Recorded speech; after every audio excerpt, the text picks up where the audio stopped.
பண்ணலாம். ஆனா பல கோடி செலவு செஞ்சு ஒரு கல்யாணத்தை பண்ணணுமா அப்படிங்கிற மாதிரிதான் இந்த ஒரு விஷயம் இப்ப நடந்துட்டு இருக்கு. நம்ம எல்லாருக்குமே தெரியும், ரீசன்ட் பீரியட்ல ரோபோ சங்கரோட மகளுக்கு திருமணம் நடந்து முடிஞ்சிருந்துச்சு. ஏன் இவ்வளவு கோடி செலவு பண்ணீங்க, இதுக்கான காரணம் என்ன அப்படின்னு நிறைய கேள்விகள் எழுந்துச்சு. அது எல்லாத்துக்குமே ரோபோ சங்கர் அவர்கள் ரொம்பவே அழகா பதில் சொல்லி இருக்காரு. அத பத்தி இந்த வீடியோல நம்ம இப்போ முழுமையா பார்க்கலாம். நடிகர் ரோபோ சங்கர் அப்படின்னு சொன்னாலே சின்ன திரையில காமெடியா இருந்து இன்னைக்கு வெள்ளித்திரையில பிரபலமா இருக்காரே அவர் தானே அப்படின்னு நம்ம எல்லாருக்கும் நல்லாவே தெரியும். அது மட்டும் இல்லாம சின்ன வயசுல இருந்தே பாடி பில்டிங் அப்படிங்கிறது இவர் அதிகமா கான்சென்ட்ரேட் பண்ணிட்டு வந்த ஒரு விஷயம். இவருக்கு இயல்பாவே காமெடி அப்படிங்கிற விஷயம் இருந்ததுனால அதை வளர்த்துக்கிறதுக்காக அவர் சினிமா இண்டஸ்ட்ரிக்குள்ள கால் எடுத்து வச்சாரு. அந்த அளவுக்கு ரசிகர்கள் எல்லாரையும் கவர்ந்தது மட்டும் இல்லாம இன்னைக்கு ஒரு நல்ல இடத்தையும் பிடிச்சிருக்காரு. ரோபோ சங்கர் அப்படின்னு சொன்னா சின்னவங்கல இருந்து பெரியவங்க வரைக்கும் தெரியாத பர்சனே கிடையாது. அப்படிப்பட்ட ஒரு சூப்பரான பர்சன் தான் அவரு. சமீபத்துல ரோபோ சங்கரோட மகளான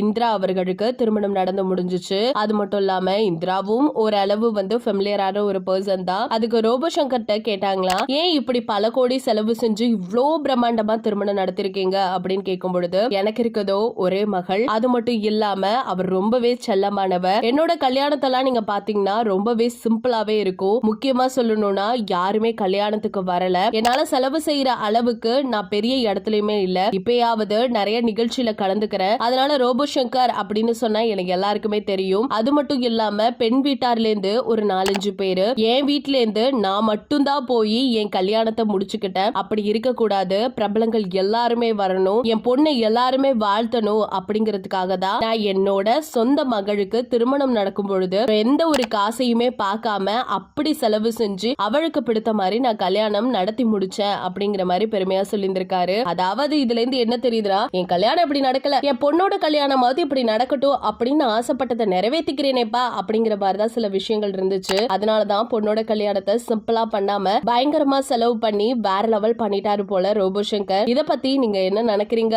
அப்படிங்கறத மறக்காம நம்ம கமெண்ட் செக்ஷன்ல ஷேர் பண்ணிக்கோங்க. இது போல அப்டேட்ஸ் உடனுக்குடனே தெரிஞ்சுக்கணும் அப்படின்னா நம்ம சேனலை சப்ஸ்கிரைப் பண்ணி வச்சுக்கோங்க.